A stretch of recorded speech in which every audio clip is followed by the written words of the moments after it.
ओम नमः सिद्धेभ्याय श्री ओम नमः सिद्धेभ्याय श्री ओम नमः सिद्धेभ्याय। मंगलम भगवान वीरो मंगलम गौतमो गणि मंगलम कुंद कुंदाद्यो जैन धर्मोस्तु मंगलम। सर्व मंगल मांगल्यम सर्व कल्याण कारकम प्रधानम सर्वधर्माणाम जैनम जयतु शासनम। जैनम जयतु शासनम जैनम जयतु शासनम। अपना चर्चा चल रही थी मुनि के गुण स्थानों के बारे में। 5वें गुण स्थान तक हमने पढ़ा जो श्रावक के गुण स्थान है।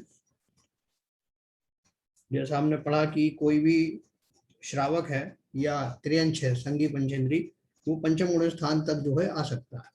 उसके बाद में जो छठे सातवें गुण स्थान ऑनवर्ड्स पढ़ते हैं वो सब मुनियों के गुण स्थान कहलाते हैं। पेज नंबर 97 पर हम पढ़ रहे थे।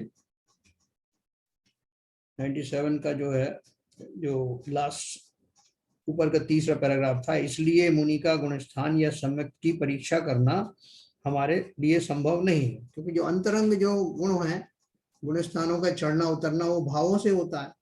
इसी तरह सम्यक रूपी जो भाव होते हैं जीव के, वो भाव होते हैं, वो हमारी समझ से बाह्य में दिखाई नहीं देते। इसलिए जो साधारण व्यक्ति जो है, खासतौर से मिथ्या दृष्टि, तो ये निर्णय कर ही नहीं सकते कि उनको सम्यक दर्शन है या नहीं। तो गुण स्थान तो और भी ऊंची बात है। तो लेकिन हम लोग क्या कर सकते हैं, उन्होंने लिखा है कि मुनिव्रत 28 मूल गुण यथार्थ फल रहे हैं या नहीं, इसकी परीक्षा श्रावक कर सकता है। जैसे कल अपन ने चर्चा की थी कि बाहर से जो जो दिखाई देते हैं बाई एंड लार्ज मेजॉरिटी जो है वो पता लग जाती है। इतना ही नहीं, परीक्षा करके 28 मूल गुणों का यथार्थ पालन करने वाले मुनि को आहार दान देना, उनकी भक्ति पूजा करना श्रावक का कर्तव्य है।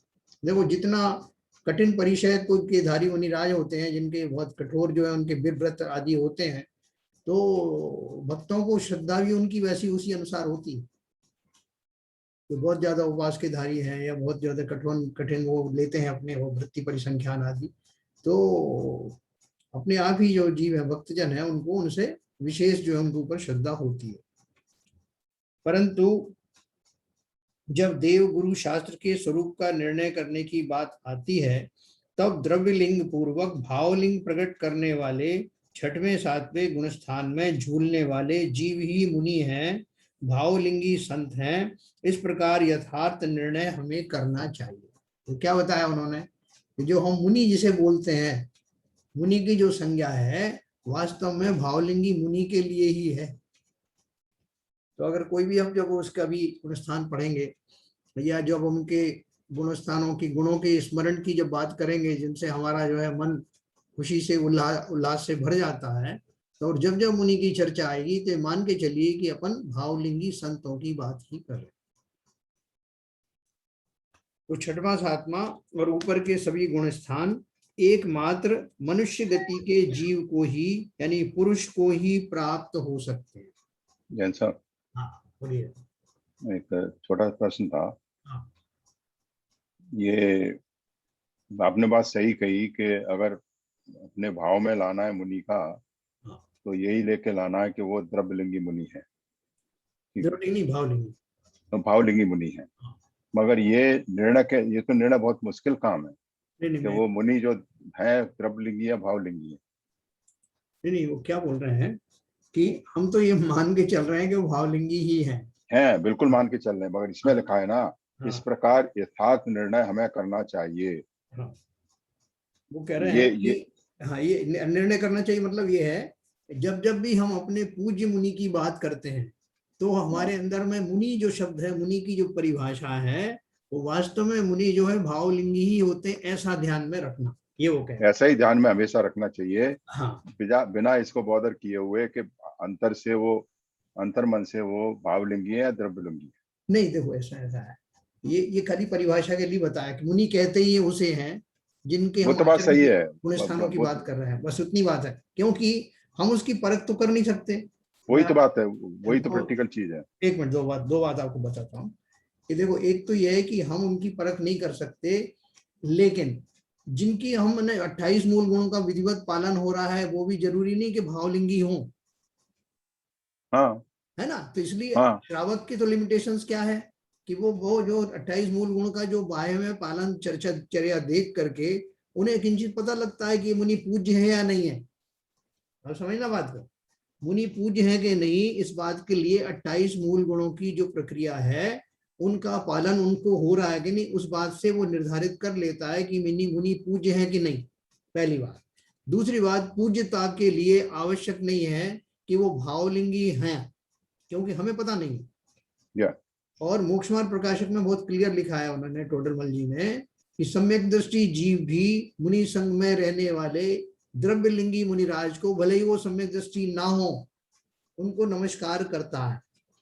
क्यों वाह, करता है? हाँ, क्यों करता है, मैं आपको पढ़ के सुनाऊंगा। वो नहीं नहीं, कहते हैं वो कि क्लियर हो गया चारित्र, था। हाँ, कि चारित्रिक रूप से तो वो जो है उनके परिणाम बहुत अच्छे हैं। और रहा सवाल जो है सम्यक दर्शन का, तो एक अंतर्मुहूर्त की बात है, कब कौन सा जीव सम्यक दृष्टि हो जाए। जी। वही जिसे हम द्रव्यलिंगी बोल रहे हैं, एक अंतर्मुहूर्त के बाद में आप भावलिंगी हो जाए, यस। तो उस मुनि संघ में आप छांटा बेनी थोड़ी करोगे कि इसमें कौन मिथ्या दृष्टि है और कौन सा वो है। तो हमारे ऑब्जर्व करने की बात तो यह है कि अगर 28 मूल गुणों का विधिवत पालन हो रहा है तो बेखटके बिना किसी शंका के उनको पूज्य मानना। वो तो बात सही है। अब एक कंट्राडिक्टरी क्वेश्चन है, हाँ अगर 28 गुणों में से कोई गुण प्रत्यक्ष रूप से दिख रहे हैं हाँ, कि वो उन गुणों का, उन मूल गुणों का पालन नहीं हो रहा है, तो क्या उनको हम आहार नहीं दें मुनि को? नहीं बात तो आर की कौन आहार वो दे? वो पूजनीय नहीं है, जो जिस परिभाषा जो मुनि की दी है उस परिभाषा में नहीं आते। ओके। लेकिन वो जो ऑब्जर्वेशन है हमारा, वो बहुत बहुत बहुत विवेक पूर्वक होना चाहिए, पूरी दूरदृष्टि लगा करके सब तरह से उसके लक्षण देखना चाहिए। खाली उनने कोई एक बात अगर कह दी और आपने निर्णय कर लिया नहीं साहब 28 मूल गुणों का पालन नहीं हो रहा, जी। ऐसा नहीं। तो उनका अच्छे से परीक्षा करके, उनकी बार बार चर्याएं देख करके और पूरा इंश्योर करने के बाद ही आपको ये कह सकते हैं कि उनके मूल गुणों का पालन नहीं हो रहा है। फिर भी अब तो आपने दूसरा क्वेश्चन पूछा कि उन्हें आहार दें कि नहीं दें, है ना। देखो शास्त्रों में जो बताया गया है अलग अलग तरीके से बताया है कि अगर वो मुनि अपने मूल गुणों से शिथिल होते हैं तो वो पूजनीय नहीं है, उनको आहार आदि देना वो पात्र दान में नहीं आता। ये आपको कई जगह देखने में मिलेगा। लेकिन उसमें एक बीच की संधि है जो मैंने कई बार कहा कि आपने अगर सबने उनकी उपेक्षा कर दी मुनिराज की, उपेक्षा की भी बात बेनाला जी ने लिखी है कि अगर कोई शीतलाचारी मुनि है तो आप उनको एकांत में समझाएं, जो आपका जो वहाँ के जो संस्थापक हैं पदाधिकारी हैं वो उनको एकांत में जा करके उनको समझाएं कि महाराज ये थोड़ा सा इसको संभाल लेते। जैसे कोई रात्रि में बोल रहा है, रात्रि में क्वेश्चन आंसर दे रहा है, जवाब दे रहा है, तो वो धीरे से जाके समझा देते हैं ना, मौन रहना चाहिए। ऐसे प्रसंग यहाँ भी खारघर में कई बार आए, बाबूजी ने हमने मिलकर इनडायरेक्टली हिंट भी दिए जाकर के, ठीक है। तो वो क्या है कि वो कोशिश तो करना चाहिए लेकिन अगर उनको सर्वथा अपन आहार से वंचित कर देंगे तो ये बताओ हाँ, कहाँ कहाँ जाएंगे वो। कहाँ जाएंगे, वही मेरा प्रश्न था। ये तो मैं बार बार बोलता हूँ यस। कि देखो किसी भी कारण से वो मुनि बने, अपन ये नहीं कह सकते कि क्यों बने मुनि, हमसे पूछा था क्या, नहीं नहीं, वो तो जब बात बन गए तो नहीं। अब भोगो, ऐसा नहीं। नहीं नहीं, वो तो हमारी जिम्मेदारी एक अतिथि के रूप में तो है कम से कम। हाँ, तो हम इतना जरूर कर सकते हैं कि मान लीजिए कोई ऐसे भावावेश में बन गया है और उससे सद नहीं रहा उनसे मुनियों से, तो हमारे धर्म की का भी वो नहीं हो, है ना, हाँ। धर्म की बेइज्जती नहीं हो, धर्म के बारे में लोग गलत धारणा ना धारण करें, इसलिए उन साधुओं को उस जगह पर स्थापित करना। वेनाडा जी ने भी यही कहा है कि उपेक्षा करना, उपेक्षा करने का अर्थ ये है कि भाई हमने समझा के देख लिया वो नहीं कर रहे तो क्या करें। लेकिन अगर उनको आहार नहीं दोगे तो भ्रष्ट हो जाएंगे, वो कहाँ जाएंगे आप चाहते हो क्या वो होटलों में खाएं या इधर उधर खाएं? आप नहीं तो, नहीं, वो तो फिर अपने धर्म की ही बदनामी होगी। हाँ, तो अपना स्थितिकरण उनका करना, भले ही आपकी वो पूज्यता के लेवल पर, देखो ये श्रद्धा के विषय होते हैं। अपन जी किसी सर। को कहते हैं सामने देखते हुए कि ये जो है बिल्कुल शिष्टाचार में लगे हुए हैं और वो इसमें इस तरह के जो खाने पीने के विकल्प आदि करते हैं, तो मन में वो भक्ति का वो लेवल तो नहीं रहता ऑटोमेटिकली, कितना भी कोई आदमी चाहे। लेकिन साथ में हमको, क्योंकि हमारे ही एक अनायतन में से हैं, भले ही अभी वो जो थोड़े स्थिर नहीं हो पा रहे हैं, लेकिन उनको आहार आदि की व्यवस्था करना तो श्रावकों का ही कर्तव्य है। आपको आप ये कह सकते हो नहीं साहब मैं उत्तम पात्र को ही दान दूंगा उसमें ही पुण्य ज्यादा लगता है, उनको दे तो उनको भी देते रहो। लेकिन यहाँ एक अपन सामान्य व्यक्ति को भी करना दान देते हैं कि नहीं देते, तो वो तो सही आपके बात है, समाज एक अतिथि के रूप में तो के उनको। है ना। हाँ बिल्कुल आपके समाज के हैं, वो कहाँ जाएंगे अगर ये हो गया, आपके धर्म की बदनामी होगी, कुप्रभावना नहीं, होगी। अतिथि के रूप में तो हमें उनका आदर करना पड़ेगा। तो ये बहुत अच्छे से क्लैरिटी के साथ समझना है ना। मुनि की कहीं भी निंदा करने की जरूरत नहीं, किसी भी रूप में। अगर मान लो वो शीतलाचार्य भी है तो आप जाकर के ढोल पीटना शुरू करो, वो भी सही नहीं। लेकिन ये किन प्रकार उनको किसी तरह से समझाने की कोशिश जरूर करना। समझाएगा कौन? अब या तो पदाधिकारी हों या समाज में वैसे लोग हों जो खुद भी प्रबुद्ध हों, इस बात को जानते हों कि अगर उनके शिष्टाचार लोगों के जो उसमें आ जाएगा, ज्ञान में आ जाएगा, तो भी धर्म की बदनामी होगी। और अगर जो है उनको नहीं समझाया जाएगा और वैसे ही आचरण करते रहेंगे तो बदनामी होगी। तो ये सारी बातें सोच करके समाज के लोगों को खुद को पहले एजुकेट होना जरूरी है। जो अपन पढ़ रहे हैं वो अपना प्रयास वही है, किसी मुनि की बदनामी करने का नहीं है, उनको डिस्कार्ड करने का नहीं है। हमारा तो भाव ये कि पहले धर्म को मैं खुद समझूं, और उसमें अगर वो मुनि किसी कारणवश स्थिर नहीं रह पा रहे हैं, उन्होंने जैसे भी पहले दीक्षा ले ली, तो हमारा कार्य है। देखो कितने मुनि होंगे, ज्यादा ज्यादा 1000-1200 मुनि है।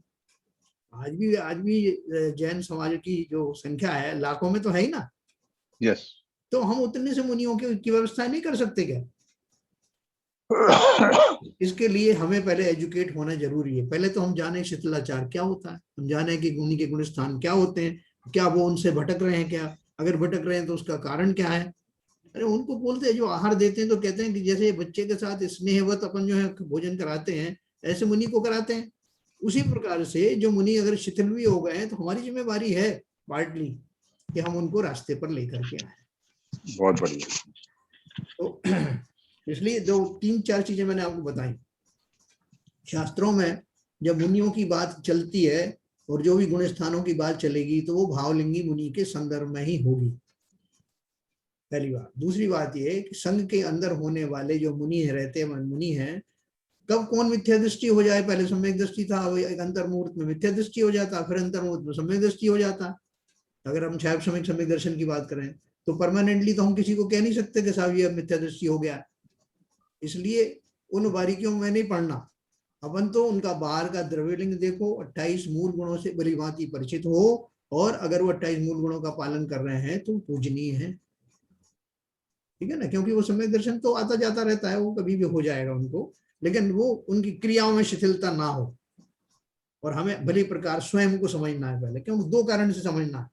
एक तो समझे बिना मैं उनको कहने कैसे स्थिर करूंगा, नंबर 1। दूसरा, समझे बिना मैं कैसे मुनि बनूंगा, है ना। तो ये दोनों कारणों से हमें विधिवत एक एक बारीकी समझना है। तो ये सोचे इतनी बारीकी की जरूरत नहीं है, जरूरत है। यही तो हमारा काम बचा है, और है क्या काम? बाकी बारीकी हम संसार की बहुत समझनी है। तो देखो ये हो गया 6वां 7वां, और ऊपर के सभी गुण स्थान एकमात्र मनुष्य गति के जीव को ही, पुरुष को ही प्राप्त हो सकते हैं। देखो ये कैसा जो है अद्भुत चीज है कि हम ऐसी पर्याय में आ गए हैं जहां से ही मुनि विधिवत बनते हैं। ना कोई त्रियंज बन सकता है, ना कोई औस पर्याय का जीव बन सकता है, ना देव बन सकता है, ना नारकी बन सकता है। जब भी बनेगा मनुष्य ही बनेगा, वही गुण स्थानों का धारी होगा, 5वें गुण स्थान से ऊपर।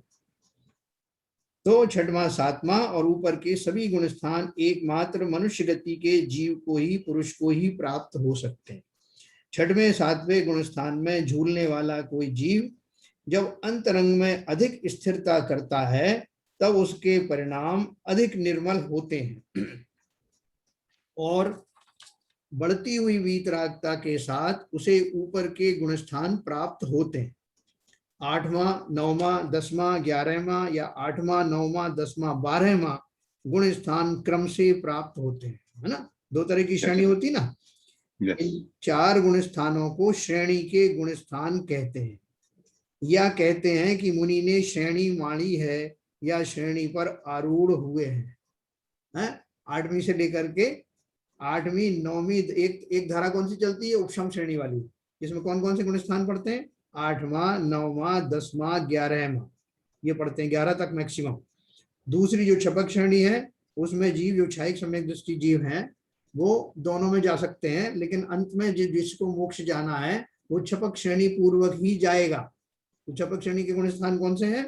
8वां 9वां 10वां और 12वां गुण स्थान, वहां 11 नहीं पड़ता, क्रम से प्राप्त होते हैं। इन 4 गुण स्थानों को श्रेणी के गुण स्थान कहते हैं। या कहते हैं कि मुनि ने श्रेणी माड़ी है। अपन बात करते हैं ना, तो मुनिराज साथ में जो सातिशय का गुणस्थान है उसके अंतिम भाग में श्रेणी मारने के भाव हो जाते हैं, प्रवृत्त हो जाते हैं श्रेणी मारने में। शुद्धोपयोग का गुणस्थान है सातवां, उसमें थोड़ा तो शुभोपयोग भी रहता है पार्टली, बाकी जो है शुद्धोपयोग बढ़ने लगता है। और बढ़ते 8वें गुणस्थान से श्रेणी आरोहण शुरू हो जाता है। अब वो जीव की ट्रेन चल पड़ी, अब वो वहीं जाकर के रुकेगी, है ना। अंतर्मुहूर्त में वो जो जीव है वो सिद्ध हो सकता है, अरहंत हो सकता है, अरहंत के बाद फिर सिद्ध होगा। इसमें 2 प्रकार से श्रेणी मारी जाती है। श्रेणी का आरोहण होता है, एक उपशम श्रेणी और दूसरी क्षपक श्रेणी। उपशम श्रेणी में चारित्र मोहनी कर्म की 21 प्रकृतियों का उपशम होता है। अपन ने भी औपशमिक सम्यक पढ़ा था ना, उसमें समय Yes. कैसा हुआ था कि वो जो कर्म की प्रकृतियां थी जिनके कारण सम्यक्त नहीं हो रहा था, वो उतने काल तक उपशमित रहती हैं। उपशम हो गया था, उपशम हो गया कि वो अभी प्रकट नहीं हो रही। ऐसे ही ये उपशांत जो छपक श्रेणी उपशम वाली, इसमें वो 21 प्रकृतियां उपशमित रहती हैं और 11वां उपशांत मोह गुणस्थान प्राप्त होता है। इस गुणस्थान का नाम ही है उपशांत मोह गुणस्थान। शपक श्रेणी में उन 21 प्रकृतियों का क्षय हो जाता है। उपशम हो रहा था, क्षय हो गया, प्रकृति सत्ता से ही निकल गई और 12वां क्षीण मोह गुणस्थान प्राप्त होता है। देखो ये क्षीण मोह का जो है लोगों को थोड़ा कंफ्यूजन हो जाता है। क्षीण मोह में वो समझते हैं कि जो मोह तो है लेकिन बहुत क्षीण अवस्था में है। ऐसा नहीं, क्षीण का मतलब वो सर्वथा चला गया है, उसका नाश हो गया है, यह क्षीण मोह का अर्थ है। तो 12वां जैसा जी, ये जो उपशांत मोह गुण स्थान में जब जीव आ जाता है जी, तो उसके बाद उनकी क्या प्रक्रिया होती है? हाँ क्या बात कही आप। देखो वो 11वें गुण स्थान के बाद में जीव जो है वो वहां से निश्चित ही वापस आता है, क्योंकि वो 11वें तक उसकी प्रकृतियां अभी सत्ता में सब मौजूद है, खाली उपशांत ही तो हुई है, उपशम हुआ है उनका। उपशम हुआ है, तो जी, प्रकृतियां सत्ता में मौजूद है, इसलिए वो वापस आता है। किस क्रम से आता है मैं आपको नीचे बताने वाला हूं। और उसके बाद वो जीव फिर छपक श्रेणी मारेगा, क्योंकि मोक्ष जाने के लिए छपक श्रेणी की जरूरत है। मैं वही पूछ रहा था उसका रूट क्या है। हाँ हाँ रूट बताऊंगा आपको, बिल्कुल बताऊंगा। चलिए चलिए चलिए। तो देखो इस तरह 6वें गुण स्थान से 12वें गुण स्थान तक सभी गुण स्थान मुनिराजों के ही गुण स्थान है। वैसे देखा जाए तो अनंत भगवान को भी महामुनि कहते हैं। कहते हैं। अब देखो उपशम श्रेणी वाला जीव, देखो पार्टली तो मैं आपको रूट अभी बताता हूँ। उपशम श्रेणी वाला जीव 11वें गुण स्थान में एक अंतर मुहूर्त तक रहता है, ठीक है। और उपशम काल पूर्ण होने पर 10वें में, वहीं से 9वें में, वहां से 8वें में, 7वें में और बादवें में 6वें में क्रम से आता है, नीचे आ जाएगा। उसके पश्चात फिर 6वां 7वां गुण स्थान चलता रहता है, ओके। श्रेणी से नीचे आ गया। अब इस बीच में वो क्षायिक सम्यक दृष्टि भी बन जाता है और फिर वो उस दूसरा रूट पकड़ लेता है, ओके। छपक शनि वाला, है ना। आपने तो बड़ी सीधा अच्छी, 12वें, तो सीधा 12वें में जाएगा। हाँ देखो आपने जिज्ञासा कैसी बढ़िया की। तो इसमें जैन साहब यदि छपक श्रेणी वाला वापस नहीं आएगा फिर, मतलब नहीं, नहीं, वो फिर उसको अनंत ही बनेगा वो छपक श्रेणी वाला। बिल्कुल बिल्कुल। उसको तो सर्टिफिकेट मिल गया, क्वालिफाई हो गया वो। और जिनका उपशम हो रहा है वो वापस आते जाते रहेंगे, जिनका उपशम हो रहा है। नहीं वापस आके अभी आ गए ना 6वें 7वें गुण स्थान हाँ, में। 6वें 7वें आगे वापस श्रेणी आरोहण करेंगे तो वापस पहुंच जाएंगे जब उपशम। हाँ, लेकिन यदि छपक श्रेणी मिल गया उनको तो फिर वापस आने का चांस नहीं है। तो वो तो हाँ मोहिनी कर्म का नाश हो गया, 2100 तो चले जाए। बिल्कुल सही बात। तो उपशम श्रेणी वाला जीव का इस तरह से चलता रहेगा। शपक देखो अपन बताएंगे, जब वो छपक श्रेणी में जो जीव जाता है तो फिर उसको जो है इतने जो प्रॉब्लम क्यों नहीं होती जाने में, क्योंकि जब वो क्षायिक सम्यक दर्शन प्राप्त करेगा तो उसमें बहुत सारे जो 3 करण होते हैं वो पहले ही हो जाते हैं, उस पूर्वक ही उसको क्षायिक सम्यक दर्शन होता है। तो सारी मेहनत करने के बाद फिर वो श्रेणी चढ़ता। जैन साहब इसमें एक चीज और है, हाँ ये उपशम श्रेणी वाला 11वें स्थान से 6वें 7वें में आ गया, जी। तो अब जब वो श्रेणी चढ़ेगा और हाँ फिर दोबारा ऐसा भी हो सकता है 11वें में फिर पहुंच जाए, फिर वापस आए। हाँ, वो मैं आपको पूरा उसकी प्रक्रिया बताऊंगा कि जीव कितनी बार जो है उपशम श्रेणी में जा सकता है, जाता है, हाँ। और फिर छायक सम्यक दृष्टि कब बनता है। अगर आपको जिज्ञासा हुई है ना, तो पूरा पूरा आप मसाला तैयार चलो चलो ठीक है। है। वो एक में से एक क्वेश्चन निकल रहा है ना बिल्कुल साहब। निकालो, जितने क्वेश्चन निकलते हैं। तो ये आगे। छायक श्रेणी वाले का मतलब ये है कि जो सर तपस्या से सारे जो कर्मों का पूरा क्षय कर लिया उसने, कर्मांड उसके जो कर्मांड शरीर में जो भी वो हैं उसके, वो सारे का सारा नाश हो गया। सारा तो नहीं हुआ भाई साहब, अभी 4 घातियां अच्छा, पहले। 4 बचे हुए हैं हाँ जो हाँ, घातीय कर्म रहते हैं, 4 जो 4 अघातियां रह जाएंगे। हाँ आघातीय कर्म। अगातिया आघातीय संजुलन कसा है उसमें सबसे ज्यादा हाँ, लास्ट में। छपक श्रेणी वाला जीव 10वें गुण स्थान के अंतिम समय में, छपक श्रेणी वाले की बात कर रहा हूँ, छपक श्रेणी वाला जीव 10वें गुण स्थान के अंतिम समय में चारित्र मोहिनी कर्म का क्षय करके 12वें गुण स्थान में जाता है। 10वें के बाद उसे 11 नहीं पड़ता ना, हाँ सीधा नहीं 12 पड़ती। पड़ता है। तो क्या हाँ करता है वो, क्या बाकी रह जाता है? देखो मैंने आपको कई बार समझाया कि ये जो हमारा मोहिनी कर्म है, इसके 2 पार्ट है। एक है हमारा दर्शन मोहिनी, दूसरा है चारित्र मोहिनी। दर्शन मोहिनी के कारण जीव मिथ्या दृष्टि बना रहता है, और समय दृष्टि बनने के बाद भी चारित्र मोहिनी कर्म अभी खड़ा हुआ है, जी। वो सत्ता में है। तो इसलिए जो लोग ऐसा शंका करते हैं कि वो समय दृष्टि जीव है, उनका आचरण जो, तो ऐसा लगता नहीं। तो उनको कई बार अपन ने ये बात पढ़ा है कि दर्शन गुण अलग है और चारित्र गुण अलग है। चारित्र गुण में समय लगता है, ठीक है ना। लेकिन अभी वही उन्होंने बताया कि जब वो छपक श्रेणी वाला जीव 10वें गुण स्थान में के अंतिम समय में, वो चारित्र मोहिनी जो पड़ा हुआ था, है तो घातिया कर्म ना, तो घातिया कर्म जो तो निश्चित ही चले जाने वाले हैं 10वें गुण स्थान के बाद। तो छपक श्रेणी वाला जीव 10वें गुण स्थान के अंतिम समय में चारित्र मोहिनी कर्म का क्षय करके 12वें गुण स्थान में जाता है। 12वां गुण स्थान कौन सा है? क्षीण मोह, जिसमें मोह क्षीण मोह। समाप्त हो गया।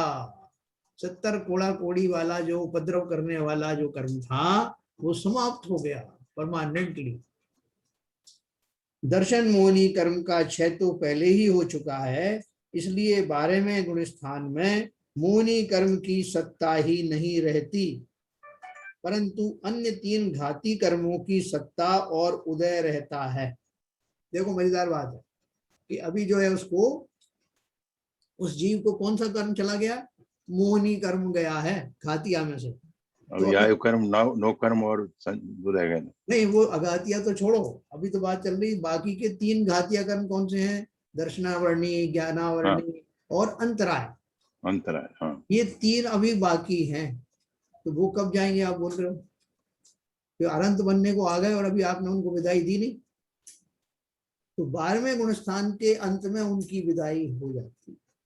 इन तीनों घातियों कर्मों का पूर्ण क्षय हो जाता है। हाँ, इसलिए 12वें गुण स्थान में मोहिनी कर्म की सत्ता ही नहीं रहती, परंतु अन्य 3 घाती कर्मों की सत्ता और उदय रहता है। कब तक रहता है? 12वें गुण स्थान के प्रारंभ में।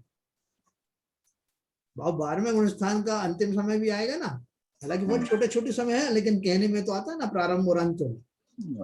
तो 12वें गुण स्थान के अंत में इन 3 घाती कर्मों का भी पूर्ण क्षय करके जीव 13वें गुण स्थान में जाता है ना। जैसे ही ये 3 कर्म और निकल गए, तो सामने खड़ा हुआ देखता है कि मेरा 13वां गुण स्थान प्रकट हो गया। और 13वां गुण स्थान किसका है? अरहंत का। मैं भगवान बन गया, मैं कृत्य हो गया, है ना। कितनी रोमांचकारी घटना होती होगी वो, जो मुनिराज श्रेणी पर आरूढ़ होकर, छपक श्रेणी पर आरूढ़ होकर के 12वें गुण स्थान के अंत में आते हैं और पलक झपकते ही अरहंत बन जाते हैं। 12वें गुण स्थान में पूर्ण वीतरागी बना हुआ जीव 13वें गुण स्थान में शायिक ज्ञान प्राप्त होने से सर्वज्ञ बन जाता है। इसे संयोग केवली गुण स्थान कहते हैं। है ना। 13वां गुण स्थान कौन सा है? संयोग केवली गुण स्थान। संयोग क्यों है? कि अभी योग बाकी है। जो स्पंदन है ना आत्मा के, अभी वो हो रहे हैं, और शरीर भी बाकी है ना, आयु कर्म और बाकी है। हाँ, क्योंकि 4 अघातिया कर्म भी बाकी है। तो संयोग एवली कुलस्थान कहते हैं इस जीव को अनंत दर्शन, अनंत ज्ञान, अनंत सुख और अनंत वीर्य की अर्थात अनंत चतुष्टय की प्राप्ति होती है। अनंत चतुष्टय के धनी तुम ही हो सिरताज, राज हैं, और क्या तीन है, भुवन के, तीन भुवन के वधु के कंत तुम तीन तुम भुवन तीन के। भुवन के राज। हमारी पूजन में देखो जितनी भी ये पूजन लिखी जाती है, कोई भी पद्य में जो चीज लिखी जाती है, वो कवि जो है कम से कम शब्दों का इस्तेमाल करता है, और उसमें कंडेंस्ड माल होता है।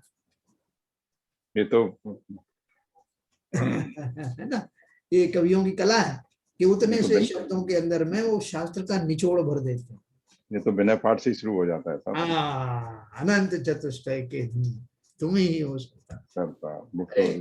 आदमी जब समझ जाता है इनको, इसकी पूरी तरह से बात समझ लेता है, तो जैसे ही वो लाइन आती है वो हर्ष से कूदने लगता है। अभी हम जैसे पढ़ते हैं, हम रूटीन में पढ़ते हैं, लेकिन जिन जीवों को उसका मर्म समझ में आता है, वो शब्द आते ही उससे जुड़ जाता है और उसी उल्लास में चला जाता है कि जिस उल्लास का, जिस आनंद का अनुभव वो भगवान कर रहे हैं, उसी जाति का, एकदम वैसा तो नहीं, लेकिन उसी जाति का कि वो कैसे कर रहे होंगे, ऐसा भाव होने लगता है।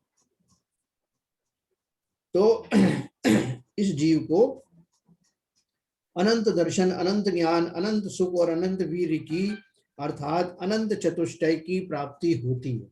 इसका तात्पर्य यह है कि 7वें गुणस्थान वाला जीव स्वरूप में लीन था, उसके अनंतर श्रेणी पर आरूढ़ होने पर उस जीव ने विशेष स्वरूप स्थिरता बढ़ाई और वीतरागता में वृद्धि हुई।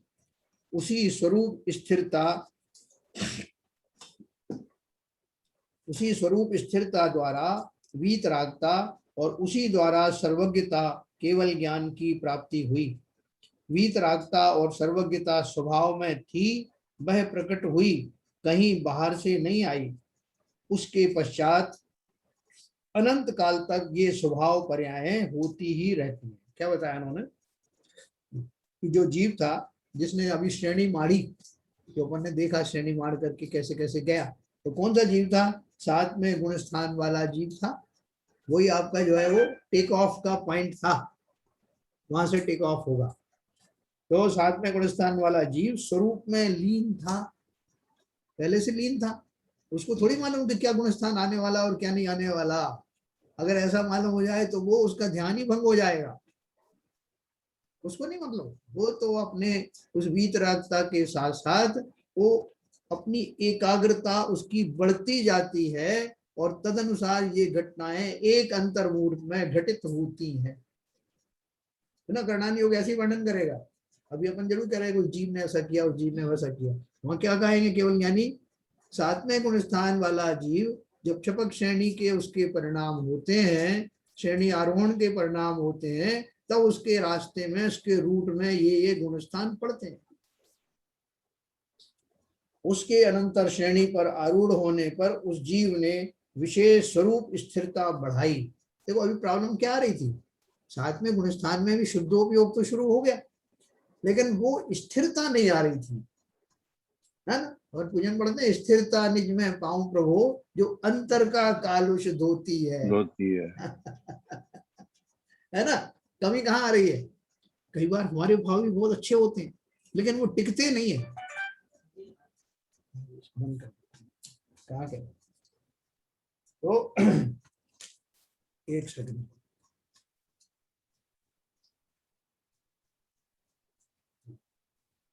तो वो जो भावों की जो स्थिरता है उसी की लीला है।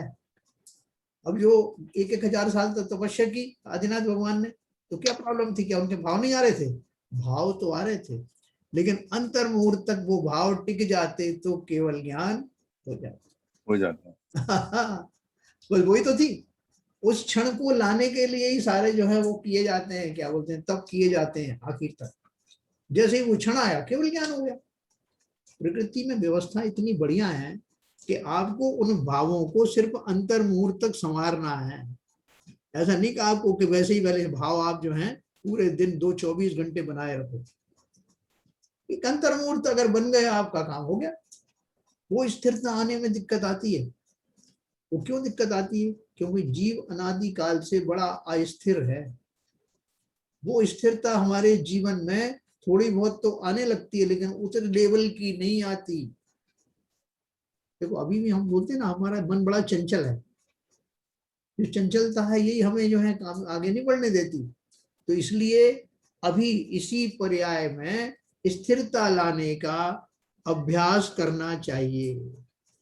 और स्थिरता कैसे आएगी, कहां से शुरू होगी? धैर्यवान बनो। धीर वीर बोलते हैं ना, पहले धीर शब्द आता है। जिसके अंदर में धीरता आ गई वही वीर बनता है, वही स्थिरता को ला सकता है। नहीं देखो अपन कैसे अभ्यास करें? अभी कोई सामने वाला बोल रहा है, आपने टीवी पे देखा, वो कितने आतुर हो जाते हैं। एक व्यक्ति बोल रहा है तो वो दूसरा जो है इतना इंतजार नहीं करता है इसकी बात पूरी समाप्त हो, वो तुरंत बीच में बोलने लगता है। फिर वो कहता है देखो मैंने आपकी बात पूरी ध्यान से सुनी, अब आप मेरी सुनिए। लेकिन जो अस्थिर होते हैं वो बिल्कुल नहीं सुनते, है ना। अपन भी यहाँ पर कोई प्रश्न कर रहा हो तो उसका पूरा प्रश्न भी समाप्त नहीं होता तब तक लोग उत्तर देने खड़े हो जाते। और वो लगे आप सुन तो लो, ये कोई उत्तर दे रहा है तो अपन उत्तर भी पूरा नहीं सुनते, अपन दूसरा प्रश्न झाड़ डाल देते हैं। हो सकता है कि उसके उत्तर में हमारा वो प्रश्न भी का उत्तर भी मिला हुआ हो। तो ये मैं आपको क्यों कह रहा हूं कि जीवन में हमको हर क्षण इस चीज का अभ्यास करना है। बहुत धैर्यता पूर्वक सामने वाले की बात सुनो पहले, रिएक्ट करने से पहले। हो सकता है हम जल्दी में कुछ गलत रिएक्ट कर गए हो। इसलिए बोलते हैं विधि ने 2 कान दिए हैं और 1 जीभ दी है, तो भली प्रकार दूसरों को सुनो, स्थिरता पूर्वक विवेक पूर्वक निर्णय लो और तब बोलो। और जब बोलो तो कितना बोलो? हित मित और प्रिय वचन बोलो। लंबा लंबा नहीं, शॉर्ट में। इनका अभ्यास इसलिए बता रहा हूं मैं, लौकिक जीवन में तो इसके फायदे हैं ही। बाद में जब हम श्रेणी आदि आरोहण करेंगे तो जिनके अंदर में चंचलता कम है, जिनके अंदर स्थिरता का भाव ज्यादा है, वो जल्दी जो है उसको स्थिरता को प्राप्त करें। तो देखो ये बात की उन्होंने, उसी स्वरूप स्थिरता द्वारा वीतरागता और उसी द्वारा सर्वज्ञता केवल ज्ञान की प्राप्ति हुई। वीतरागता और सर्वज्ञता स्वभाव में थी, वहीं से प्रकट हुई। जो चीज मुझ में होगी वही तो प्रकट होगी। तिल्ली में तेल था, इसलिए वो तिल्ली का तेल जो है वो निकलने की उसमें आ गया। होता ही नहीं तो कहां से आता? वीतरागता और सर्वज्ञता स्वभाव में थी, वह प्रकट हुई, कहीं बाहर से नहीं आई। उसके पश्चात अनंत काल तक ये स्वभाव पर्याय होती रहती हैं। अर्थात एक बार मैं अपने केवल ज्ञान स्वभाव में आ गया तो फिर मेरी ये जो अपनी पर्याय है, शुद्ध शुद्ध शुद्ध पर्याय निरंतर चलती रहेंगी। जो मेरे जो गुण है, मूल गुण है, बने रहेंगे। पर्याय बदलती रहेंगे और उन्हीं गुणों की पर्याय बना दी, शुद्ध शुद्ध शुद्ध चलता रहेगा। स्वभाव की महिमा तो अगाध है, उसका वर्णन कहाँ तक करें।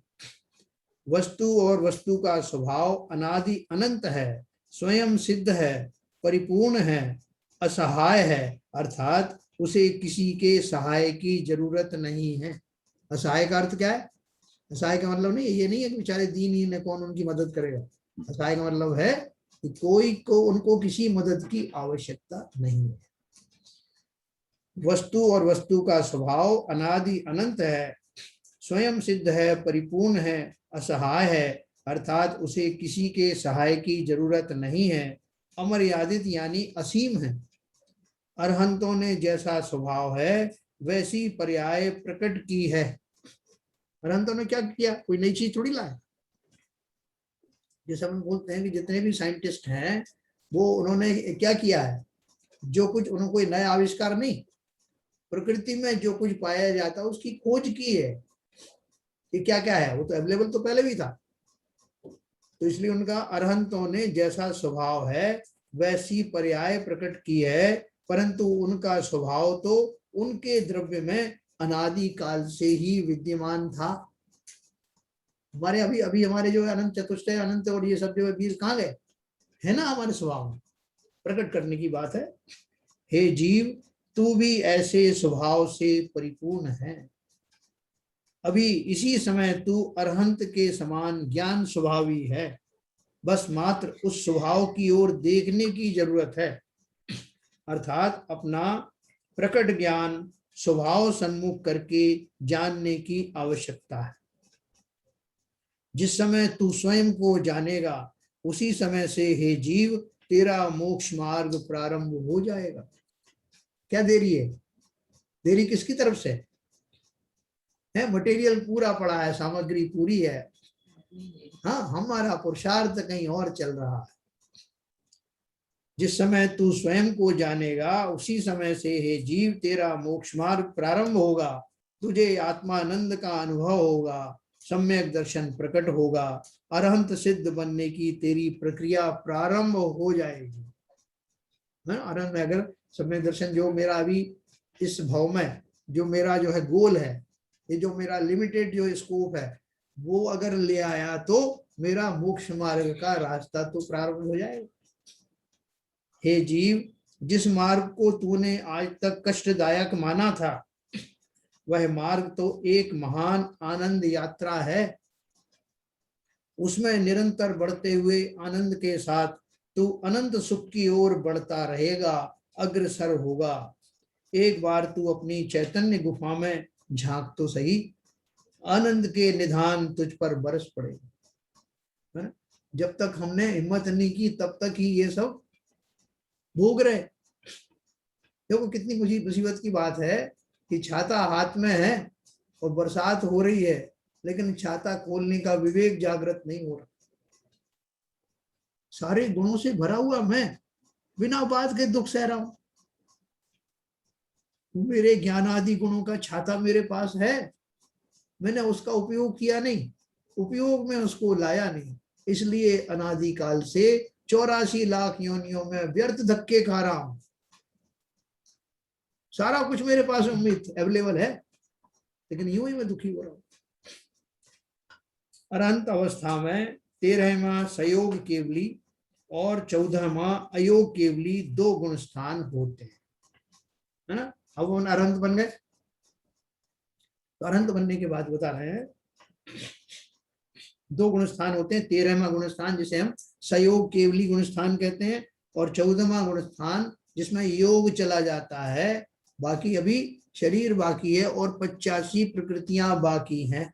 ऐसा 14वां अयोग केवली गुण स्थान होता है। और दोनों ही अरहंत हैं, अरहंत नहीं है क्या? 13वां गुण स्थान वाला, 14वां गुण स्थान वाला, दोनों ही अरहंत है। तो सिद्ध कब बनेंगे? है 14वें गुण स्थान के ऊपर निकल करके, गुण स्थानातीत हो जाकर। तो इनके नाम से ही पता चलता है कि ये केवली के गुण स्थान हैं। ज्ञान की पूर्ण विकसित अवस्था को केवल ज्ञान या क्षय ज्ञान कहते हैं। उनके ज्ञानावरण कर्म का पूर्ण क्षय हुआ है। केवल ज्ञान को केवल ज्ञान क्यों कहते हैं? बताओ भाई सब अपने समझ सकते। सर्वज्ञान है वो तो, सर्वज्ञान। केवल ज्ञान को क्या लोग बोलते हैं? ओनली ज्ञान भी कहते हैं लोग, ऐसा है क्या? नहीं, तो सर्वज्ञ ज्ञान है साहब। केवल का अर्थ होता है आत्मा, आत्मा। हाँ, आत्मिक ज्ञान प्रकट हुआ।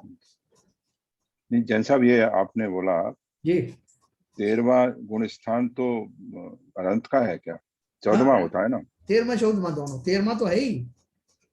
13वां गुण स्थान तो लंबा चलता है, उसमें समुचरण वगैरह आते हैं और सब जो अगर अच्छा, ओके।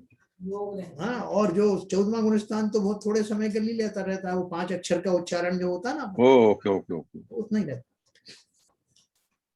वो एक ट्रांजिट पीरियड होता है 14वां गुण स्थान, ट्रांजिट पीरियड होता है। तो ज्ञान की पूर्ण विकसित अवस्था को केवल ज्ञान या क्षय ज्ञान कहते हैं। उनके ज्ञानावरण कर्म का पूर्ण क्षय हुआ है। अपना ज्ञान जो है केवल ज्ञान प्राप्त करने योग्य है कि नहीं? वो पर्याय धारण करने की योग्यता हमारे अंदर है।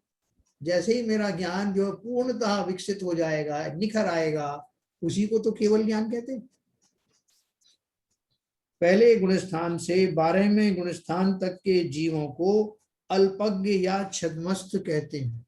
देखो मजे की बात है, 6वां गुण स्थान प्राप्त कर लिया मुनिराज ने, 7वां गुण स्थान प्राप्त कर लिया, पूरी श्रेणी चढ़ गए, 12वां गुण स्थान तक पहुंच गए, और हम 12वें गुण स्थान तक भी उनको अल्पज्ञ कह रहे हैं। छद्मस्त कह रहे हैं, किस अपेक्षा से कह रहे हैं कि भैया उनका ज्ञानावरण ढका हुआ है। हाँ, कि सर्वज्ञ नहीं हुए हैं इसलिए अल्पज्ञ है। यस, दो ही चीज तो हो सकती है, सर्वज्ञ बन जाओ या अल्पज्ञ रह जाओ, लेकिन वो ऐसे अल्पज्ञ नहीं जैसे हम हैं। नहीं मतलब अगर 10% भी है तो उस कैटेगरी में आ गए ना। हाँ बिल्कुल बिल्कुल बिल्कुल, जैसे मैंने मिथ्या दृष्टि की उदाहरण दी ना आपको, 1000 जैसे सीढ़ियों में से 999 भी हो तो भी मिथ्या दृष्टि। मिथ्या दृष्टि, वही। तो छद्म यानी ढका हुआ, छद्मस्त कहते हैं ना, छद्म यानी ढका हुआ, आवरण सहित, जिसके ज्ञानावरण कर्म का सद्भाव यानी आवरण है, उसे छद्मस्त कहते हैं। अपन छद्मस्त है कि नहीं? पूरे छद्मस्त है अपन। पूरी तरह से अपना तो बहुत ही ज्यादा छद्म है। पूर्ण रूप से। नहीं पूर्ण तो नहीं है, इतना ज्ञान तो खुला हुआ है ना, ज्ञानावरणी कर्म का, तो इतना तो अपना ज्ञान क्षम है। 13वें और 14वें गुणस्थान के नाम में योग शब्द है। सयोग यानी योग सहित और अयोग यानी योग रहित। सयोग शब्द अंत्य दीपक है, अर्थात पहले गुणस्थान से 13वें गुणस्थान के अंत तक के सभी जीव योग सहित हैं। अंत दीपक का अर्थ क्या है कि अगर जैसे नीचे दीपक जला दिया तो ऊपर तक प्रकाश जाता है, मतलब वो सारे गुणस्थान उसी से प्रकाशित होते हैं, अंत दीपक है। जैसे अपन नमोकार मंत्र पढ़ते हैं ना, उसमें सर्व साधु को नमस्कार किया जाता है, वो अंत दीपक है। वो सर्व दीपक ने अरहंत सिद्ध आदि सभी को नमस्कार किया, अंत दीपक का ही अर्थ यहाँ लिखा ना। सयोग शब्द अंत दीपक है, अर्थात पहले गुणस्थान से 13वें गुणस्थान के अंत तक के सभी जीव योग सहित हैं ना। आत्म प्रदेशों का सकंप होना योग कहलाता है और कंपन रुकना अयोग कहलाता है। एक फैसिलिटी मिली हुई थी आपको प्रकृति की तरफ से कि आपको कर्मों का आश्रव करना है क्या भाई साहब?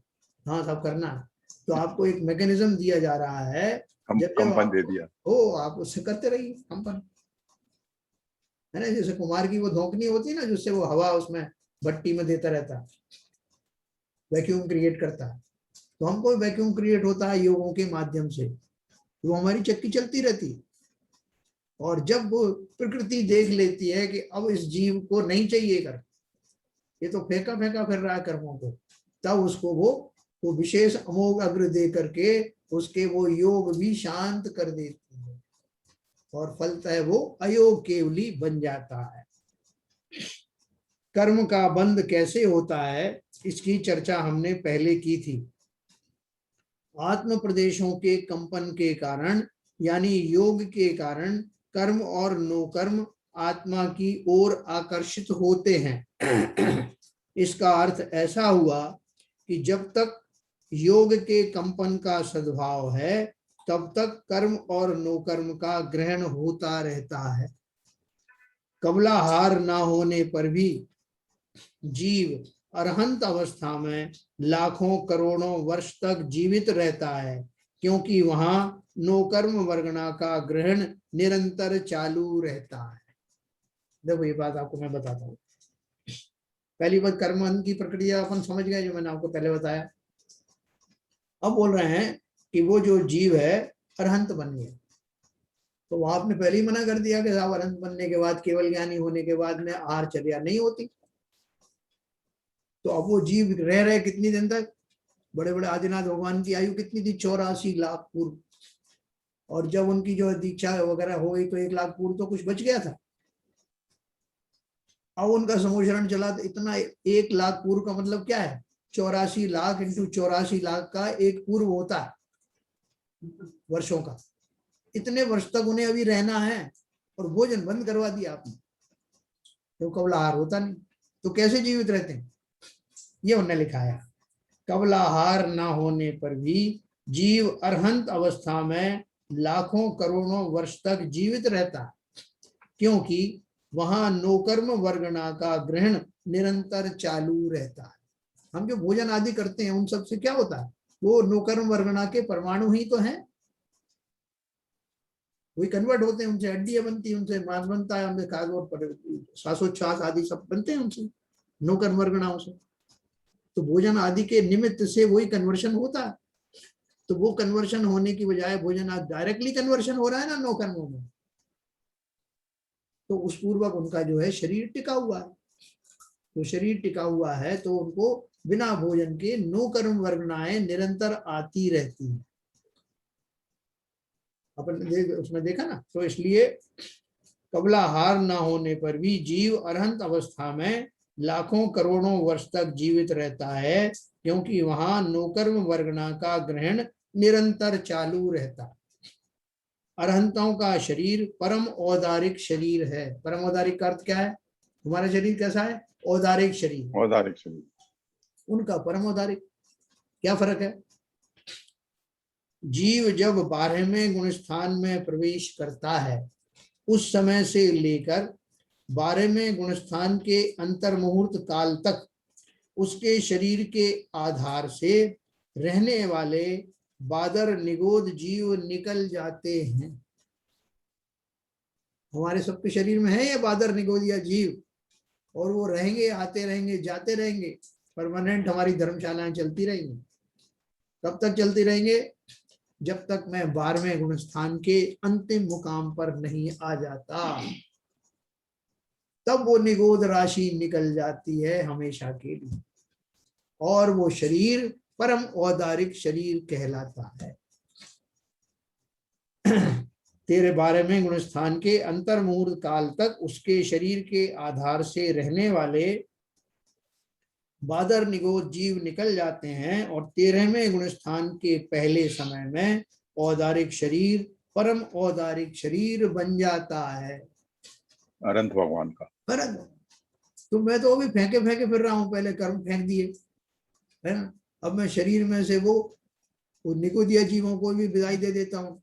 तो भाई साहब आज आपका वेलफेयर है, फेयरवेल है आज आपका है, अब नहीं आना है। शरीर भी हो गया परम औदारिक शरीर। देव कुछ पढ़ते हैं ना अपना अभिषेक पाठ में परम औदारिक शरीर के बारे में। तीर्थंकरों एवं कई अरहंतों की दिव्य ध्वनि खिड़ती है। देखो मेरा ऐसा भाव आता है कि एक तो जो अपनी जिनवाणी स्तुति जो अपन पढ़ते हैं वो, और जो अपन विनय पाठ पढ़ते हैं या अभिषेक पाठ पढ़ते हैं, उनका बराबर अर्थ किया जाए एक एक शब्द का। अभी अपने को समय मिलेगा तो अपन करेंगे, क्योंकि उनमें कितना भाव भरा हुआ है उसके अंदर में। एक शब्द हम यूं जो है वहां पढ़ देते हैं, अभिषेक पाठ पढ़ रहे हैं, अपने जो है माता खुजला रहे हैं, कुछ और सोच रहे हैं और पढ़े जा रहे हैं। उन्होंने कवियों ने पूरा उसमें माल भर दिया है। परमोदारिक देह, क्या मुझे याद नहीं आ रहा, बहुत बढ़िया बढ़िया चीज है। तो तीर्थंकर, अपन ने परमोदारिक पढ़ा। तीर्थंकरों एवं कई अरहंतों की दिव्य ध्वनि खिड़ती है। भव्य जीवों को उनसे मोक्ष मार्ग का उपदेश प्राप्त होता है।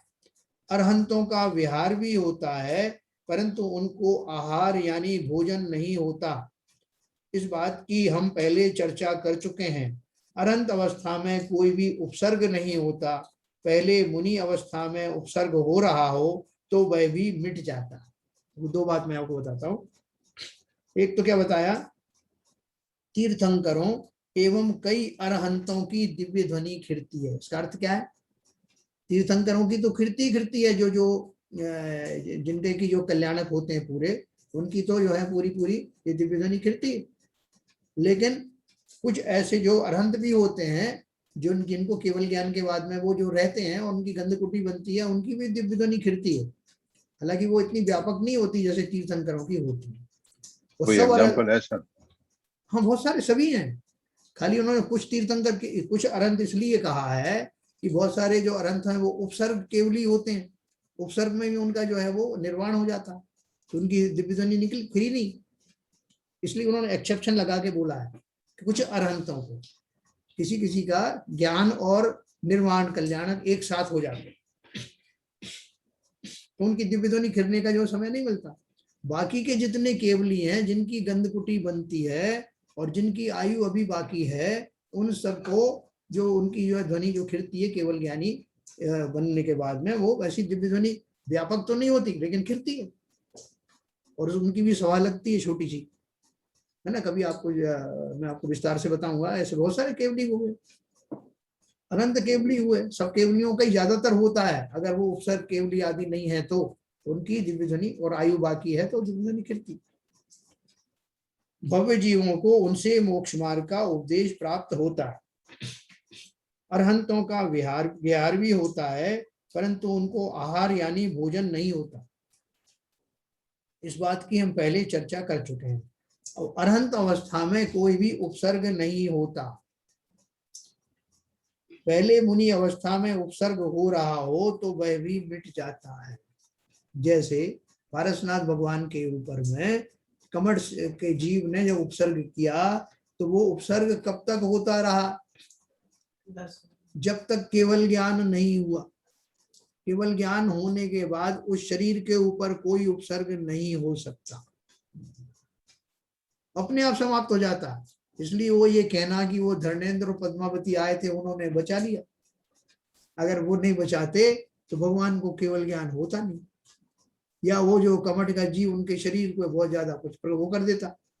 कोई कुछ नहीं करता।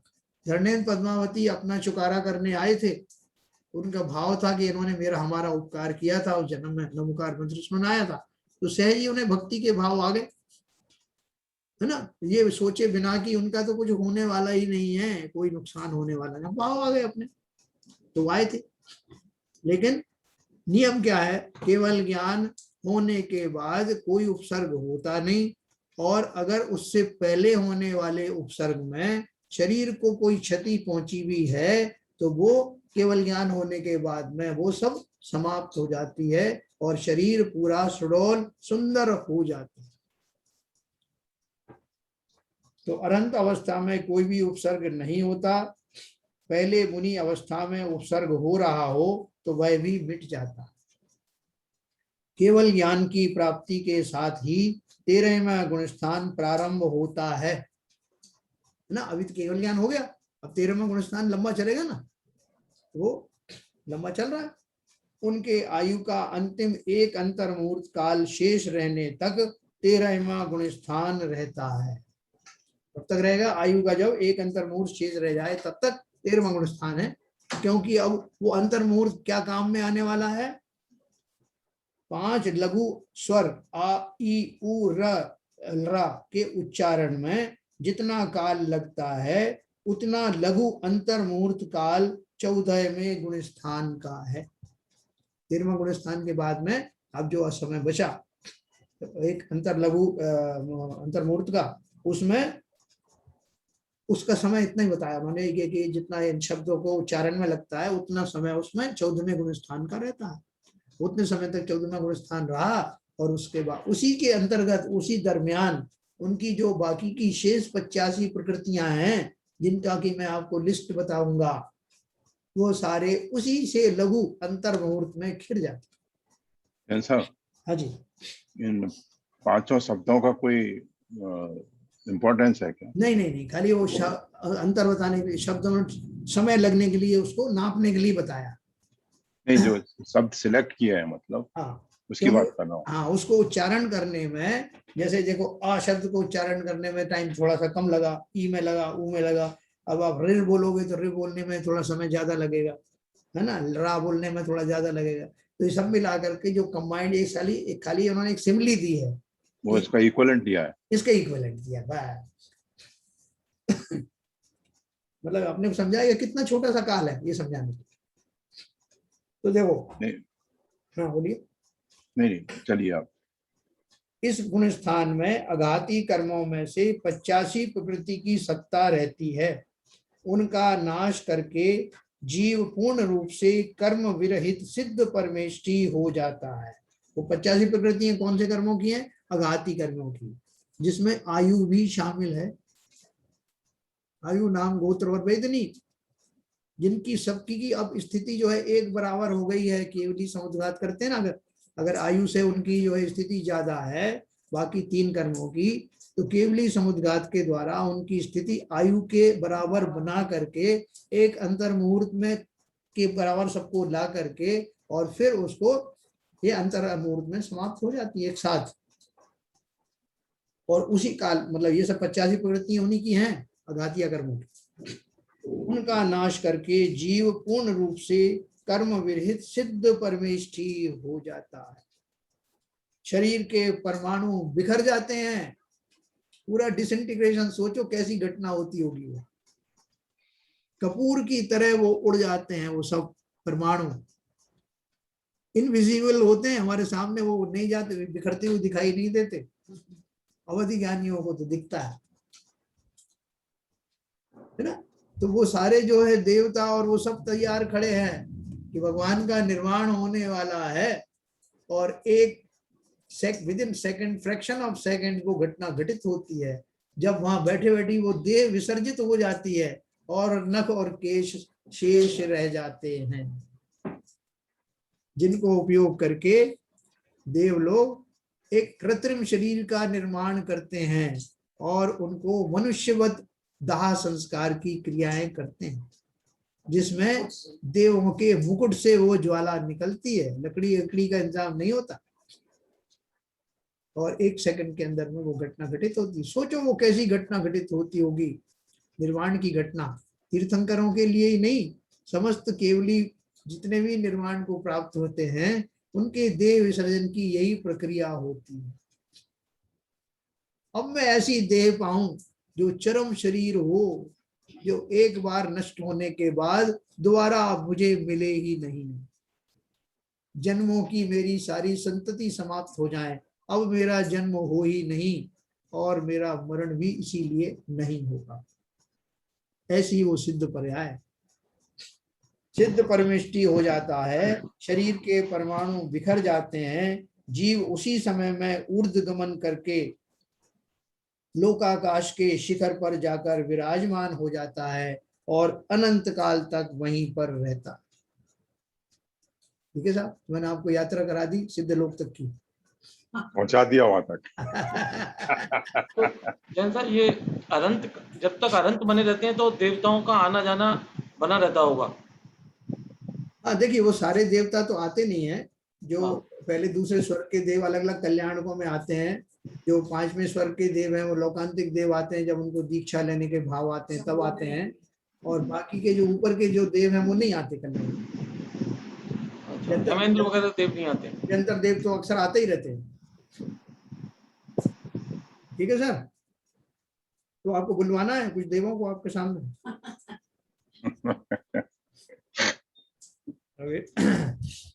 शैलेंद्र जी बोले तो वो उस टाइम में जब उनको केवल ज्ञान हो, आप बता देना कौन कौन को बुलवाना है। हमारे समारोह को देखने के लिए बुलाते ना तो लोग। बुलाने की जरूरत नहीं है, वो तो घटना ऐसी होती है, वो स्वतः ही सब लोगों को संज्ञान में चली जाती है देवों के बाद नहीं तो अपन आँख खोल के देखें तो सही, मुझे केवल ज्ञान हो गया, कौन कौन खड़ा है, कौन नहीं आया, कौन नहीं आया। है ना। चलिए साहब, सबको अच्छा लगा है वहां तक की यात्रा? बहुत बढ़िया, बहुत बढ़िया, बहुत बढ़िया। तो कल अपन थोड़ा सा और इसके बारे में पढ़ेंगे, सिद्ध भगवान के बारे में, और फिर अपन जो है ये जो अपन ने गुण स्थान जो पढ़े हैं अभी शॉर्ट में, उनको डिटेल में पढ़ेंगे और आनंद आएगा आपको, कैसे एक जीव दूसरे गुण स्थानों में जाता है, कौन कौन सी कर्मों की प्रकृतियां होती हैं, कितनी कर्मों की प्रकृतियां झड़ने लगती हैं, कौन से गुण स्थान में कितनी प्रकृतियां निकल जाती हैं, ये सारी प्रक्रिया अपन पढ़ने वाले हैं। ठीक है सर, तो जिनवाणी स्तुति करेंगे।